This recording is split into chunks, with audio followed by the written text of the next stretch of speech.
What's up?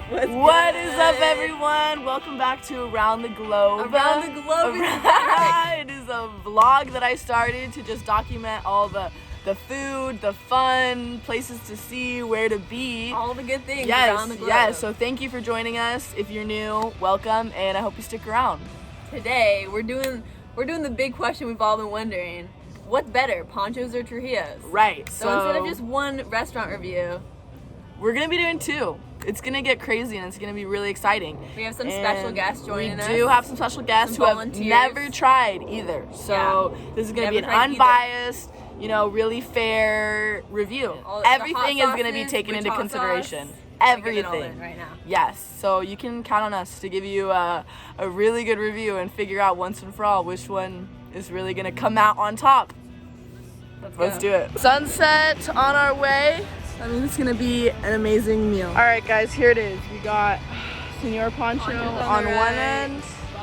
There is Hughes on the other end. To give you guys some background for Ponchos, which is the first place we went to, they are located off of Montezuma and College and have been there for 35 years. So we just ordered and we are waiting outside.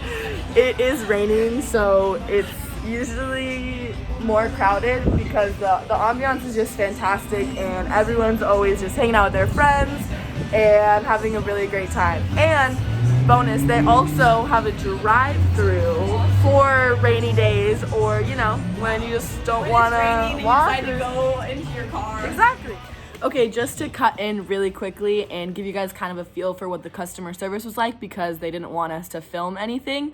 When we first got there, they were a little bit standoffish and so it kind of threw us off a little bit, but once we started talking to them and asking them questions, they were super nice and really outgoing and telling us stories and like what their favorite meals were, how long they've worked there for. So overall, we gave them a 7 out of 10 for customer service. So this is Trujillo's right here, and the Arcasure is definitely more laid back, more of a family friends kind of vibe.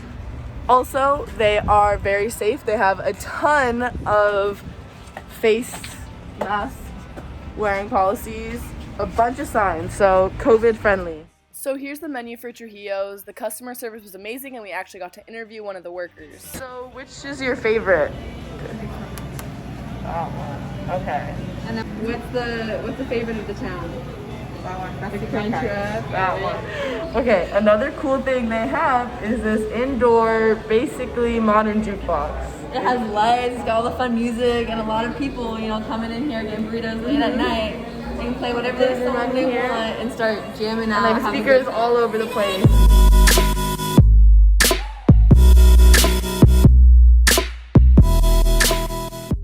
So the customer service at Trujillo's was just incredible. We gave them a 10 out of 10, and we didn't get this lady's name, but if you're watching this, thank you so much for helping us out.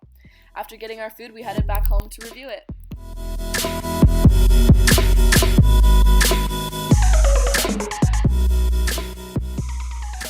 First up, we were comparing the Ponchos street tacos, which I'm gonna try, and then the Trujillo's fish tacos, who my friend Brooke is gonna try. They're huge, so. I feel like no one is gonna stop me filmed eating. Pretty good. Yeah. The ingredients taste really fresh. The sauce is like spicy. Perfect. This was alright, honestly. Wasn't wasn't the best. Didn't blow me away. Not blown away. Put it in It there. doesn't taste like. So then we swapped and tried the dish from the other restaurant, and our final scores were a collective 9 out of 10 for the Ponchos street tacos and an 8 out of 10 for the Trujillo's fish tacos. Veggie. Okay, up next we have a veggie burrito from each. Ponchos on the right and Trujillo's on the left. I didn't love that red salsa. Okay. So the red salsa for Trujillo's not doing well. This salsa amazing. Okay. Perfect amount of spice. Doesn't overpower. I love the avocado. Yeah, I don't see any avocado in here. No guac in here. Okay, no avocado. Flavor. Well, after this review, Ponchos got a 9 out of 10 and Trujillo's got an 8 out of 10 for not having avocado. So right now we have the two most popular items on each menu being compared. So from Trujillo's, it was the Crunchwrap Supreme, and then from Poncho's, it was the Hot Cheeto Burrito. Okay, can you describe taste, texture? Juicy. I would want more crunch. Okay. Not a lot of crunch. Okay. The Cheeto, That might. The crunch wrap is more crunchy. Okay. It's lost. It's not even spicy. Okay. Got it. Thank you guys. So after this review of the most popular items from each, they decided that Poncho's would get a 7 out of 10 and that Trujillo's would get a 10 out of 10 for the Crunchwrap. Okay, so I wanted to start off with a little compare. Sorry, my roommate just got drums, so I'm just going to talk over it. But I want to start off with a compare and contrast regarding both places because I think it's really important to take in consideration the difference of like hearing about a restaurant and then actually going in to eat at it. And so when I first got to SDSU, I actually heard a lot about both places, mainly Trujillo's. I think just because it's, you know, right on campus, and I just always heard that it was a huge staple for like a good night out because they close at 2 a.m. and everyone would just go there after and get some good food before going to bed. And the first time that I actually ate there, I think it kind of met all of the hype that I was hearing about it because it was super fun and the food was really good and I always had a good time when I was there. Poncho's, I kind of heard that it was like also good but not as good, and kind of it was always underneath Trujillo's. But every time that I've eaten there, I've actually had a really great experience, so I think that one kind of exceeded its own reputation. And so I think it's really important to not just like judge a book by its cover, but really go in and have the full experience so that you can determine for yourself whether you like it and how it is overall. Hello. Okay, I'm really sorry for my voice, but let's get to it. So, coming in first place was Trujillo's. They finished with a 26 out of 30, and Poncho's finished with a 25 out of 30. So it was a super close call. When you take a look at things like the sign out front that says authentic Mexican food and family owned, and you go inside and the workers are super nice, and you know the menu, even the menu is like all laid out with like pictures and they're like little posters. It's just kind of fun and exciting, and it just adds to the experience. Looking at Poncho's too, they do that also. Like their sign says fresh Mexican grill, which just puts, you know, pictures of yummy food in my head. And there's all these different things that just play into the experience of each restaurant, and so they're both fantastic. But Trujillo's was the one that came out on top. Just that's our recommendation. Also, before I forget, I wanted to bring up the hot sauce situation because we did say that we were gonna talk about that earlier. So the better red sauce we thought was from Poncho's. It just, you know, was a little bit spicier, had more of a kick, and really complemented the food well.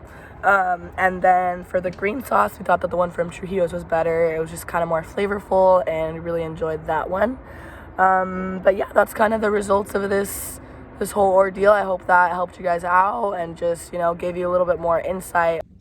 Last thing that I wanted to squeeze in was just talk a little bit more about how the dining experience doesn't just revolve around the food, and that you really have to take into account all the little details, kind of like how I was mentioning earlier, just the strategies and like the rhetoric of each restaurant signs, and how the word choice and overall appearance really, you know, pulls everything together. And it's just a strategy that restaurants use to attract their customers and make sure that their business is successful. There's just so many things that play into the overall dining experience, like the music that's playing, the lights and the decorations, the coziness of the like chairs and booths and seating arrangements that they have, and the overall like staff and how they treat you, even how other customers in the store are behaving. It all plays into your overall experience, and it's really important. And that's why restaurants, you know, pay so much attention and put in a lot of effort to perfect their rhetoric and perfect